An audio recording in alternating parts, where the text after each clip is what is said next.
তো এইবার আসি সংবিধান সংক্রান্ত।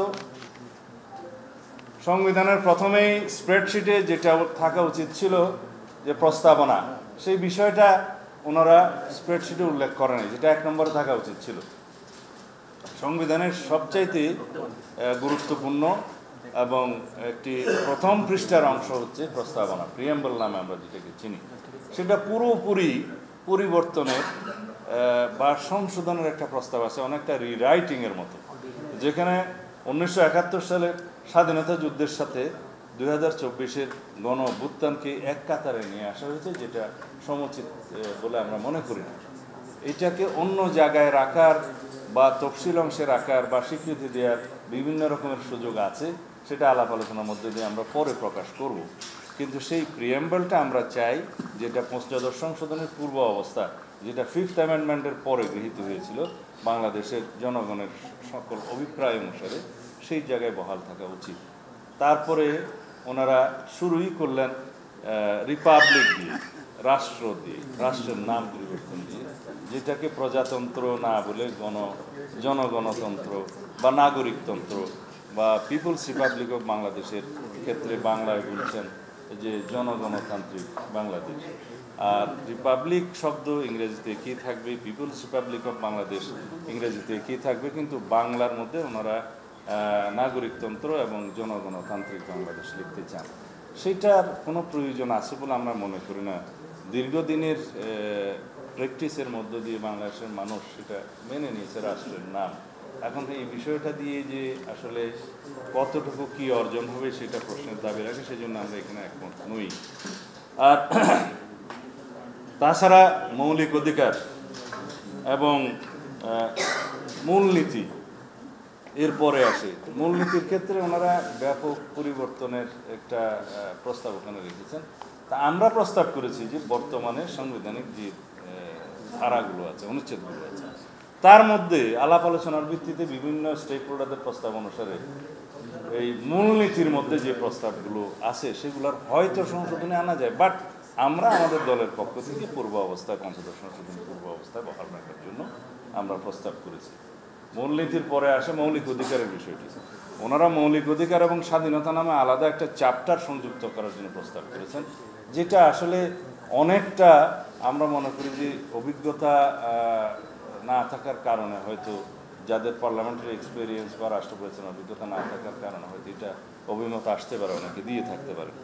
কারণ হচ্ছে রাষ্ট্রের যেটা মৌলিক অধিকার জনগণের, সেটা এনশিওর করতে হবে রাষ্ট্রকে, নিশ্চয়তা বিধান করতে হবে রাষ্ট্রকে। সেই জন্য মৌলিক অধিকারের বাস্তব সিভিল এবং পলিটিক্যাল রাইটগুলো সীমিত। এরপরে আছে সোশ্যাল, কালচারাল এবং ইকোনমিক রাইটগুলো, সেগুলো রাষ্ট্রের সক্ষমতার উপর ভিত্তি করে গুড গভর্নেন্সের উপরে সবসময় ছেড়ে দিতে হয়, রাষ্ট্রের গভর্নেন্সের উপরে ছেড়ে দিতে হয়। সেই জায়গায় ওনারা জিনিসটা একটু মিলিয়ে ফেলেছেন, অ্যামালগামেট করে ফেলেছেন। সেটা আমরা আশা করি তাদেরকে বোঝাতে সক্ষম হব। এরপরে আসে নির্বাহী বিভাগ, আইন বিভাগ এবং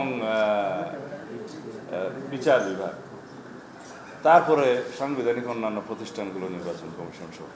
তো এখানে নির্বাহী বিভাগ, আইন বিভাগ এবং বিচার বিভাগের মধ্যে ওনারা যে সমস্ত প্রস্তাব নিয়ে এসছেন এবং যেগুলো কমিশনের কথা বলেছেন, specially the national constitutional council গঠন করে কিছু অনির্বাচিত ব্যক্তিদেরকে এবং প্রাতিষ্ঠানিক প্রধানদেরকে এখানে মেম্বার করে যে সমস্ত এখতিয়ার গঠন এবং ধরন এবং কার্যাবলীর কথা প্রস্তাব করা হয়েছে, তাতে করে দেখা যাবে যে রাষ্ট্রে নির্বাচিত জনপ্রতিনিধিদের তেমন আর কোনো গুরুত্ব থাকে না। তাই সেগুলো আমরা বলেছি যে এটা পুনর্বিবেচনা করা যায়, আলাপ আলোচনা করা যায়। রাষ্ট্র নির্বাচিত প্রতিনিধিদের দ্বারা পরিচালিত হবে, এটা হচ্ছে আমাদের সংবিধানের মূল জিনিস, আমাদের সংবিধানের মূল চেতনা। তো সেই জায়গায় এটা ক্ষতিগ্রস্ত হবে বলে আমরা মনে করি। আমরা দ্বিকক্ষ বিশিষ্ট পার্লামেন্টের প্রস্তাব তো আগেই আমাদের 31 দফাতে দিয়েছি, সেটা সবাই গ্রহণ করেছে। এটা একটা জাতীয় ঐক্যমত হয়েছে বলে আমার মনে হয়। এই জায়গায় তাদের মধ্যে কত সংখ্যা, সদস্য সংখ্যা থাকবে, আমরা একটা প্রস্তাব দিয়েছি, ওনাদের 105, আমরা 100-র মধ্যে সেই প্রস্তাবে আমাদের প্রস্তাব প্রদান করেছি, সেটা একমত। কিন্তু নিয়োগ মনোনয়ন প্রক্রিয়া কীভাবে তারা সিলেক্টেড হবে, সেটা আমরা সমাজের বিভিন্ন শ্রেণী পেশার বিশিষ্ট জন, যারা জ্ঞানী গুণী মানুষ, যাদের রাষ্ট্রীয়ভাবে অবদান আছে, তাদেরকে ওখানে অ্যাকোমোডেট করার জন্য এই বিধানটা আমরা প্রকৃতপক্ষে এনেছিলাম। সেই হিসাবে মনোনয়ন প্রক্রিয়া কী হবে না হবে সেটা পরবর্তীতে আলোচনা করা যায়। এইখানে ওনারা যে প্রস্তাব করেছেন তার সাথে আমরা একটু ভিন্ন মত পোষণ করেছি। এছাড়া মহিলাদেরকে আরও বেশি ক্ষমতায়ন করার জন্য, নারীদের ক্ষমতায়ন করার জন্য সাংবিধানিকভাবে আমরা সংসদীয় আসন বিদ্যমান যে 50 আছে সেখান থেকে 100-তে উন্নীত করার প্রস্তাব করেছি এবং সেটারও মনোনয়ন প্রক্রিয়া বিদ্যমান ব্যবস্থায় যেভাবে আছে সেভাবে রাখাটা আমরা সমীচীন মনে করি। এখানে ওনাদের সাথে আমাদের ভিন্ন মত আছে মনোনয়ন প্রক্রিয়া বা সিলেকশন প্রসিডিওরের মধ্যে। মোটামুটি এগুলোই যে সংবিধানের প্রায় শতাধিক প্রস্তাবের মধ্যে এখানে স্প্রেডশিটে মাত্র কতটা এসছে, 57টা মনে হয় এসছে স্প্রেডশিটে। তো সেই জায়গায় আমরা মনে করি যে বিস্তারিত প্রতিবেদন দেওয়ার আমাদের প্রয়োজন আছে। এই বিস্তারিত প্রতিবেদন আমরা সংবিধানের স্প্রেডশিটের সাথে সংযুক্ত করেছি। অন্যান্য দুই একটি কমিশন প্রস্তাবের সাথে বিস্তারিত প্রতিবেদন আমরা কয়েকদিন পরে দেবো, তাদেরকে জানিয়েছি এই বন্ধের পরে আমরা দেবো, যেহেতু এগুলা সবই অত্যন্ত গুরুত্বপূর্ণ ব্যাপার। পুরোপুরি তাদের পুস্তকটাতেই যেখানে সমস্ত সুপারিশ ছড়িয়ে ছিটিয়ে আছে এগুলো এক জায়গায় এনে আমরা বিস্তারিত প্রতিবেদনগুলো দেবো। স্প্রেডশিটের যে প্রতিবেদন সেটা খুবই সারাংশ টাইপের, বিভ্রান্তি যাতে না হয় সেই জন্য আমরা এগুলো দেবো। আজকে আমরা সংবিধানের স্প্রেডশিটের সাথে বিস্তারিত প্রতিবেদন সংযুক্ত করেছি, আর দুই একটা কমিশনের স্প্রেডশিটের সাথে বিস্তারিত প্রতিবেদন সংযুক্ত আজকে করতে পারিনি, সেটা কয়েকদিন পরে আমরা দেবো, ওনাদেরকে আমরা জানিয়েছি। আমার বক্তব্য আপাতত এখানে শেষ করছি। আপনাদের যদি দুই একটা প্রশ্ন থাকে, সবাই বললে তো হবে না, একজন করে বলেন।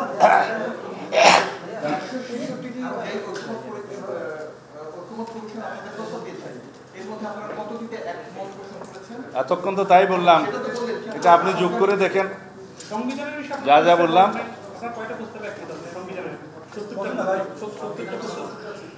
সংবিধানে 100-রও অধিক পূর্ণাঙ্গ প্রস্তাবে আছে, সুপারিশমালায় আছে।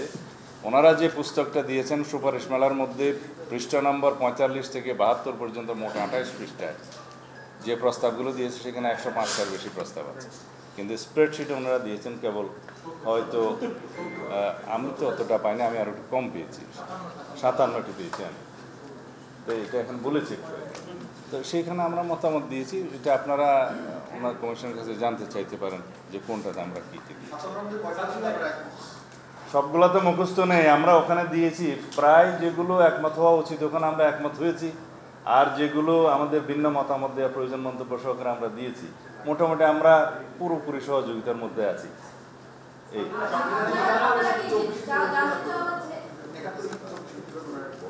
সংবিধানের প্রস্তাবনা যেটা প্রিয়াম্বল নামে বেশি সবাই চেনে আর কি, এইখানে ওনারা 1971 সালের স্বাধীনতা যুদ্ধের সাথে একই কাতারে 2024 সালের গণ অভ্যুত্থানকে নিয়ে এসছেন, যেটা আমরা মনে করি সমীচীন নয়, আগের প্রিয়াম্বলেই থাকা উচিত। 2024 সালের গণ অভ্যুত্থানের অংশটি আমরা সংবিধানের অন্য জায়গায় কীভাবে তফসিলে অ্যাকোমোডেট করা যায় সেটা পরে আলোচনা করা যায়। এখানে গভর্নমেন্টের কোনো লেজিটিমেসির অভাব আছে বলে আমরা মনে করি না। এটা সাংবিধানিকভাবেই এই সরকার গঠিত হয়েছে। আর্টিকেল 106 অনুসারে সুপ্রিম কোর্টের মতামতের ভিত্তিতে অ্যাডভাইজারি রুল হিসাবে যেটা আছে সেটার ভিত্তিতে এই সরকার শপথ গ্রহণ করেছে। দে আর ভেরি মাচ লেজিটিমেট। তারপরেও যদি লেজিটিমেসির কোনো সন্দেহ থাকে সেটার জন্য পরবর্তীতে সংবিধানে আমরা যখন অনেকগুলো সংশোধনী এবং রেটিফিকেশন আসবেই তখন চতুর্থ তফসিলে সেটা অ্যাকোমোডেট করার একটা ট্রেডিশন আছে আগের থেকে বিভিন্ন সময়, যেটা ট্রানজিশনাল পিরিয়ডে যেটা হয় আর্টিকেল 150 অনুসারে সেই প্রভিশনটা সংবিধানে আমাদেরকে দেয়া আছে, সেই হিসাবে সেটা অ্যাকোমোডেট করা যাবে।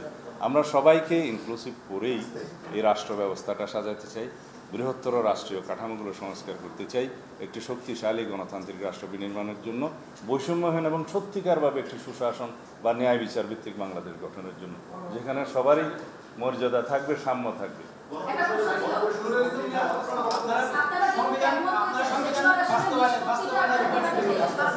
কোনটা বলবো, গণপরিষদ না অন্য? আচ্ছা, গণপরিষদ নিয়ে আমি অনেক বক্তৃতা দিয়েছি। গণপরিষদ হচ্ছে একটা রাষ্ট্র নতুন গঠিত হয়েছে, সেখানে সংবিধান রচনা করা দরকার, সংবিধান নাই, সেই জন্য সমাজের বিভিন্ন শ্রেণী পেশার মানুষকে নিয়ে প্রতিনিধিত্ব আকারে একটা গণপরিষদ গঠন করা হয়। নির্বাচনের মাধ্যমে হতে পারে, সিলেকশনের মাধ্যমে হতে পারে, সেটা বিভিন্ন জায়গায় ট্রেডিশন আছে, এখানে লম্বা আলোচনার সময় নেই। সেই গণপরিষদ একটা সংবিধান প্রণয়ন করে সেটা গৃহীত হওয়ার পরে গণপরিষদের সেই সংবিধানের ভিত্তিতেই আবার একটা নির্বাচন হয় পার্লামেন্টের। এখানে আমাদেরকে রাষ্ট্র নতুন হয়েছে, আমরা এখন কত বছর, 53-54 বছরের পুরাতন রাষ্ট্র। আমাদের একটা সংবিধান আছে, সেই সংবিধানের হয়তো গণতান্ত্রিক চরিত্রটা বিনষ্ট হয়েছে, যার সাথে আমরা একমত নই, যার জন্য রাষ্ট্রীয় কাঠামো এবং গণতান্ত্রিক কাঠামোগুলো আমাদের বিনির্মাণ করা দরকার নতুনভাবে। সেই জন্য আমরা সংবিধানের ব্যাপক সংশোধনী এনেছি। যারা এই গণপরিষদের দাবি করছে তারাও তো 69টা প্রস্তাব দিয়েছে সংশোধনী, আমরা হয়তো তাদের চেয়ে একটু কম দিয়েছি। এগুলো আলোচনা করে আমরা একটা বৃহত্তর ঐক্যমতের ভিত্তিতে এসে সংবিধানের একটা ব্যাপক সংশোধিত সংবিধান পেতে পারি। সেই সংবিধানকে তারা নতুন সংবিধান বলতে পারে, আমাদের তো আপত্তি নেই, এখানে গণপরিষদের কোনো প্রয়োজন নেই।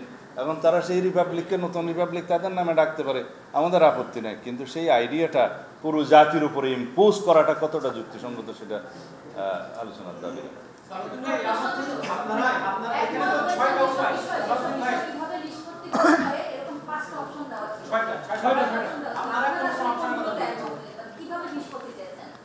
আমাদের গতকালকে একটা প্রেস ব্রিফিং হয়েছে, এখানে তো আপনারা মোটামুটি সবাই ছিলেন। আমরা বলেছি যে অপশনগুলো দেওয়া হয়েছে স্প্রেডশিটে, ইয়েস, নো অথবা আংশিক একমত, তারপরে গণভোট, গণপরিষদ, তারপর গণপরিষদ এবং পার্লামেন্ট একসাথে এটা বাস্তবায়ন করবে কিনা, বাস্তবায়ন অংশ এগুলো দেওয়া হয়েছে।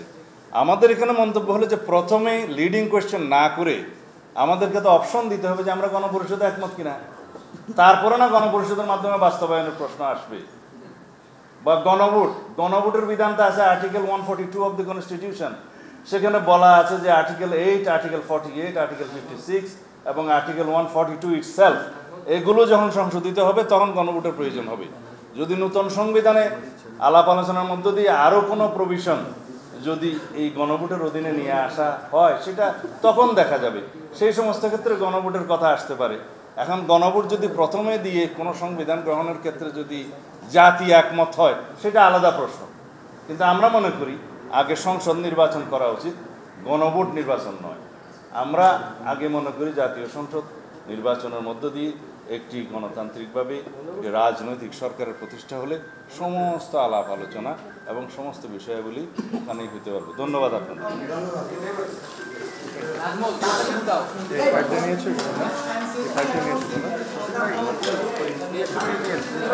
Thank you.